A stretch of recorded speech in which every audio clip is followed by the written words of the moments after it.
नमस्कार साथियों, देख रहे हैं मिक्कू भाई मेरे साथ हैं। उनका टैबलेट देखिए, उनका टैबलेट और रिपोर्ट भी दिखाएंगे आपको क्या स्थिति में हम लोग जूझ रहे हैं। और ये भाई को कितना सल्यूट किया जाए, नमस्ते किया जाए, प्रणाम किया जाए, जो कि हमारे 7वीं चरण के लिए लड़ रहे हैं, जी रहे हैं, मर रहे हैं। और आप लोग स्वस्थ होके घर में रह के ये सब देख कर भी आपको जरा सा भी तरस नहीं आ रहा है कि मिक्कू भाई इतना तबीयत खराब होने के बावजूद भी रिपोर्ट भी आपको दिखाएंगे सर। 6-7 मतलब अलग अलग तरह का है, ऐसा लग रहा है कि पशु का दवा दिया गया है। देखिए मिक्कू भाई बता रहे हैं कितना दर्द है, देखिए। लेकिन आप लोग अपने घरों से बाहर नहीं निकल सकते हैं। देखिए एक आदमी इतना जूझ रहा है, देख सकते हैं। सारा रिपोर्ट आज का है, आज मेडिसिन करा के आए हैं, रिपोर्ट शाम में देगा। देखिए 3 रिपोर्ट आना अभी बाकी है। अब देखिए कितना प्रॉब्लम में है सब दवाइयाँ, ये लोग सब, हम लोग इतना क्या बोले सर। आप लोग का जमीर मर चुका है सर, अपने घरों में है, आप लोग का जमीर सच में मर चुका है। आप अपने हक के लिए, एक आदमी इतना जी रहा है, मर रहा है, संघर्ष कर रहा है 7वीं चरण के लिए, अपने हक के लिए आप अपना गर्दनी बाग नहीं आ सकते हैं, तो क्या आप पे लालत है हमको? मिक्कू भाई आप कुछ बोलिए साथियों से। ज्यादा नहीं बोल नहीं सकते, मेरा गला में सूजन है, बोल भी नहीं सकते इसमें। और विनती कर सकते हैं कि आप लोग 17 तारीख की जरूर है। ये आपका अपना लड़ाई है, इसमें किसी को बुलावा का आवश्यकता नहीं है। आप आइए, आपका घर है, आपका जमीर है। यदि आपका स्वाभिमान जिंदा है तो शिक्षक बनने के लिए एक लड़ाई को पहल कीजिए और लड़ने के लिए तैयार होइए। सर आप बोलिए, आप इतना दूर से आ चुके हैं, देखिए घरों में अभी तक कैद है, तो उनके बारे में क्या कहना चाहेंगे सर, बताइए। हम तो यही कहेंगे कि वो नौजवान नहीं है, उनकी उम्र अब 65-70 साल हो गई होगी और वो युवा कहला रहे हैं। उनको लाठी पर ही चलना चाहिए। हम तो बैसाखी पर आजीवन चलेंगे, लेकिन उनको लाठी पर चलना इसलिए चाहिए क्योंकि वो मानसिक रूप से विकलांग है। हम तो शारीरिक रूप से हैं भैया, देखो हमारे बैसखिया, हम इसे चल आते हैं, देख सकते हैं, इनके जज्बे को सलाम है। और एक नहीं 2 है, हम आपको दिखा रहे हैं, देखो ये दोनों है, ये देखो। लेकिन हम आ जाएंगे, हमें ऐसी साहस है कि हम छपरा से पैदल भी आ जाएंगे। लेकिन आप में अगर जमीर जिंदा है आपकी, तो आप अपने मोटरसाइकिल से आइए, साइकिल से आइए। कारण हम तो न साइकिल चलाएंगे न मोटरसाइकिल चलाएंगे। हम साइकिल पर बैठ सकते हैं, मोटरसाइकिल पर बैठ सकते हैं।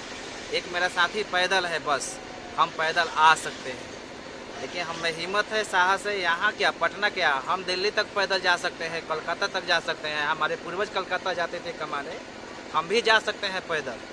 लेकिन आपके पास साइकिल, मोटरसाइकिल सब कुछ है। अगर आपके शरीर में वैसा खून है, वैसा जमीर है, अगर वो जिंदा है, तो आप आइए।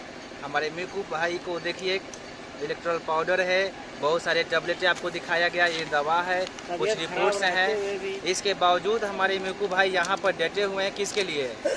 अपने लिए। अभी 3 और रिपोर्ट आएगा। बताइए मिक्कू भाई को आप लोग अपना सैलरी दे दीजिएगा? कोई सैलरी नहीं देगा। मिक्कू भाई को 4 नौकरियाँ होगा क्या? नहीं होगा, सिर्फ एक होगा।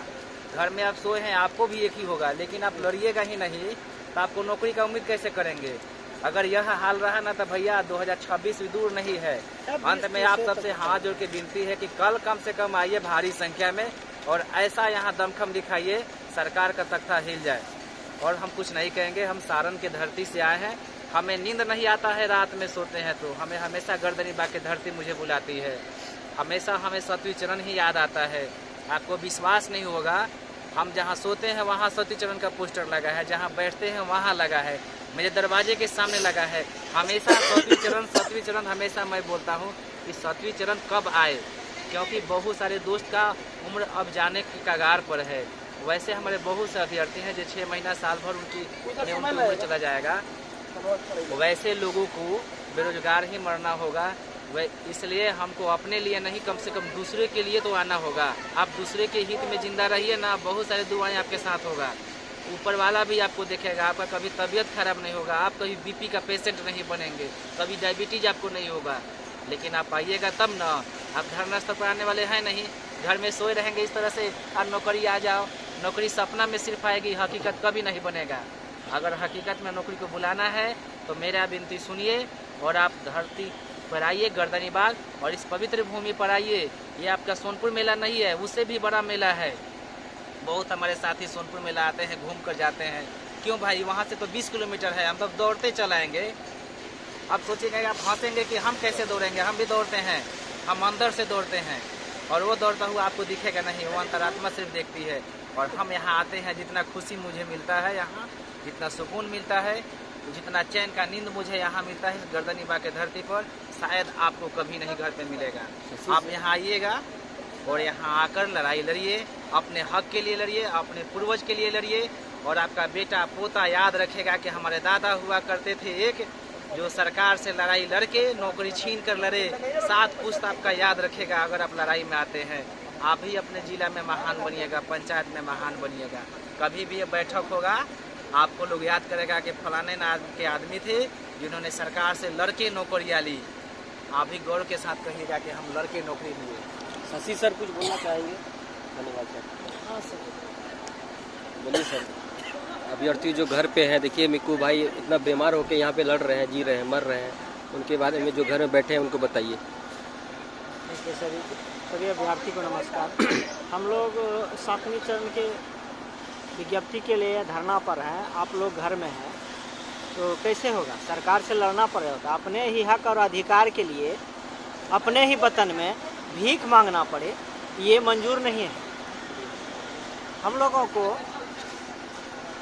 गर्दनी बाग की धरती पुकार रही है, और आप लोगों से हाथ जोड़कर करबद्ध विनती है कि कल जरूर से जरूर गर्दनी बाग की धरती पर आइए, क्योंकि गर्दनी बाग की धरती आपको बुला रही है, पुकार रही है कि 7वें चरण की विज्ञप्ति बिना लड़े हुए नहीं मिलेगा। इसलिए सभी लोग आइए। एक देखिए, एक महिला साथी आई हुई हैं, ये रितु मैम आई हुई हैं, और कोई भी साथी यहाँ पे नहीं पहुँची है। अब रितु मैम आह्वान करेंगी जो भी बाहर घर में बैठी हैं उनके लिए, क्या बोलना चाहेंगे मैम?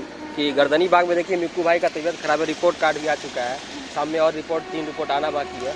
जो घरों में है, जो आपके साथी महिला साथी घरों में है, उनके बारे में क्या कहना चाहेंगे? उनको आना चाहिए या नहीं आना चाहिए? आना चाहिए। मैं यही बोल रही हूँ कि आप लोग जगिए, जब तक नहीं जगिएगा तब तक नहीं होगा। आप लोग आइए, मैं आप लोग से नम्र निवेदन करती हूँ कि बहनें आप लोग आइए, आगे आइए, तभी होगा। नहीं तो फिर हम लोग घर बैठे रह जाएंगे। पीछे से आ रहा है सब सीटेटी, सब बिना धक्का के ही हम लोग पलट जाएंगे। इसलिए आइए, अपना हक लेना है ना, इसलिए आना अनिवार्य होगा।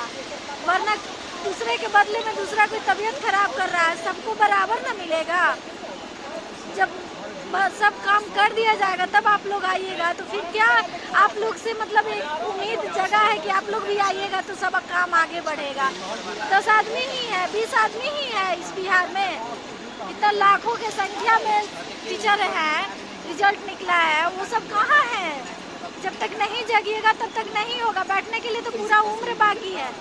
जब हम महिलाएं छोटे छोटे बच्चों को छोड़ के घर पे आ सकते हैं, अगल बगल में बच्चे को रख करके, तो फिर आप भाइयों और बहनों क्यों नहीं आप लोग आ रही है? जब तक नहीं आइएगा तब तक नोटिफिकेशन नहीं मिलेगा। हम लोग ऐसे ही 10, 5, 50, 100, 150 ही रह जाएंगे, फिर सरकार के कान पे जू नहीं रहेगा। तो मैं आपको बताना चाहेंगे, आप जिस दिन बाबू के साथ आए थे, विज्ञप्ति की मांग कर रहे थे माइक पर, मैंने आपका शॉर्ट वीडियो बनाया था, ट्विटर पे डाला था। अच्छा। आज हम देखे 700 आदमी उसको लाइक किया, व्यू किया है, देखा है।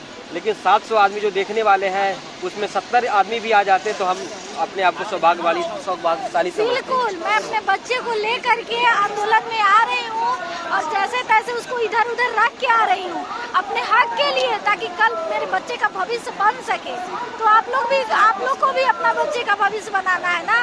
आप लोग आइए, बच्चे को लेके आइए, अगल बगल में रख के आइए, या दादा दादी के पास रख के आइए, लेकिन आइए, बिना आए नहीं होगा। जितने घर बैठे बहने वीडियो देख रही हैं, तो देखने से कुछ नहीं होगा, आप लोग को आना होगा, नहीं तो फिर हम लोग ऐसे ही रह जाएंगे।